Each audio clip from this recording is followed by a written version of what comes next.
Hello বন্ধুরা, আমি দ্বিতীয় ব্লগ নিয়ে চলে এলাম। আগের ব্লগ তো দেখিয়েছিলাম ঠাকুর চলে এসেছে রাত্রেবেলা। তো এখন সকালবেলা স্নান টান করে আমি মণ্ডপের দিকে চলে যাচ্ছি। শাড়ি পরে রেডি হয়ে গিয়েছি। আর আমার দিদি, এই দেখো, দিদিও শাড়ি পরে রেডি হয়ে গেছে। দিদি এখানে মানে ছোলা গুড় যে নেওয়া হচ্ছে, তোমাদেরকে সেটা দেখাবো। তো ওখানে ও একটু কাজ করছে। আর এখানে এই দেখো, আমার জেঠিমা কিন্তু আলপনা আঁকতে বসে পড়েছে।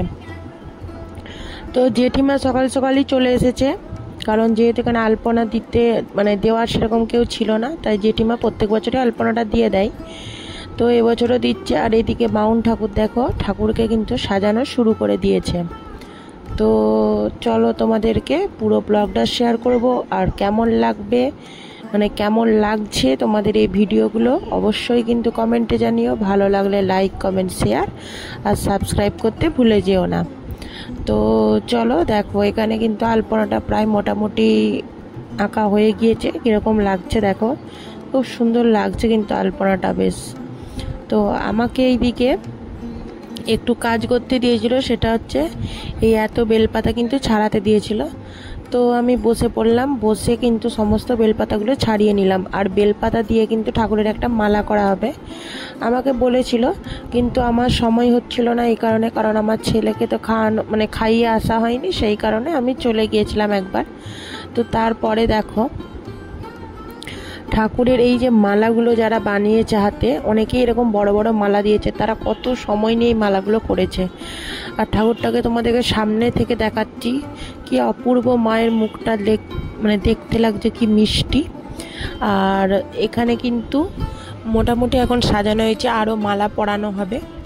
আর এখানে ওই আলপনাটা আঁকা হয়েছে আবির দিয়ে। আর এইদিকে আমার দিদি এখানে ছোলাগুড় নিচ্ছে, তার সাথে সাথে অনেক ছোট বাচ্চারাও যারা আছে তারাও কিন্তু নিচ্ছে। কারণ তোমরা জানো বা অনেকেই জানো না যে সন্তোষী মায়ের কিন্তু আসল পুজো দিতে হয় হচ্ছে ছোলা গুড় দিয়ে। তাই বেশিরভাগই মানুষ অন্যান্য জিনিসও দেওয়া যায়, কিন্তু ছানার জিনিস দেওয়া যায় না। তো খাজা দিতে পারে, গোজা দিতে পারে, বা চাল, ফল মূল সবই দেওয়া যায়, কিন্তু আসল প্রসাদ হচ্ছে ছোলা আর গুড়। তো এই ছোলা গুড়গুলো এখন নেওয়া হবে, পরে সেগুলো মাখানো হবে, তারপরে কিন্তু প্রসাদ করে এই যেখানে সবাই পুজো দিচ্ছে তার সাথে একটা করে টিকিট দেওয়া হচ্ছে, সেই টিকিটগুলো পরে দেখানো হলেই কিন্তু সবাই প্রসাদ পাবে পুজোর পরে। এই দেখো, এখানে কিন্তু আলপনাটা কিন্তু পুরো আবির দিয়ে দেওয়া হয়ে গিয়েছে। আর এখানে ঢাকিটা ঢাক বাজাচ্ছে, কারণ এরপরে ঘর তুলতে যাওয়া হবে। তো সেই কারণে সমস্ত বাজনদাররাও চলে এসেছে। আর এই জায়গাটাতে কিন্তু যারা যারা ঠাকুরের চাঁদা দিচ্ছে সেখানে নাম লেখা হচ্ছে, এবং এখানে যেহেতু অনুষ্ঠান হবে, অনুষ্ঠানে কারা কারা অংশগ্রহণ করবে তারও নাম কিন্তু ওখানে নেওয়া হচ্ছে। এখানে আমার জেঠিমাও বসেছে বেলপাতার মালা করতে।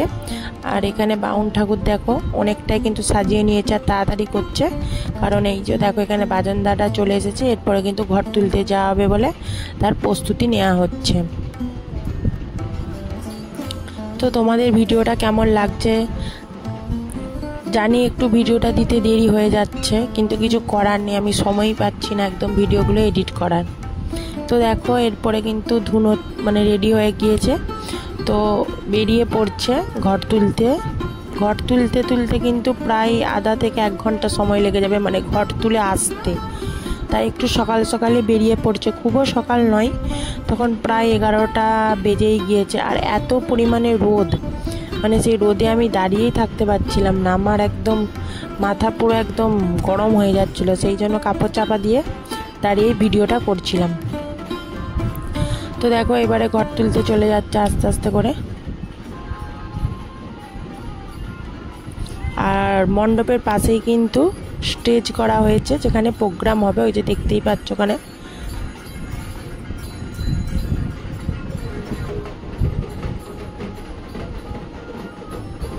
দেখো ঘর তুলে আসার পরে কিন্তু তারপরে আমাদের বাড়ির সামনে দিয়েই যাচ্ছে নারায়ণকে আনতে। তো সব পুজোতেই যেমন নারায়ণ না হলে পুজো কি বলবো কমপ্লিট হয় না, সেরকম এই পুজোতেও নারায়ণকে আনতে যাচ্ছে। তো নারায়ণকে এনে পুজোতে বসা হবে।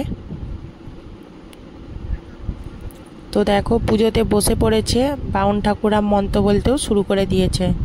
আমি এতদূর পর্যন্ত এই ব্লগটা তোমাদের সাথে শেয়ার করলাম।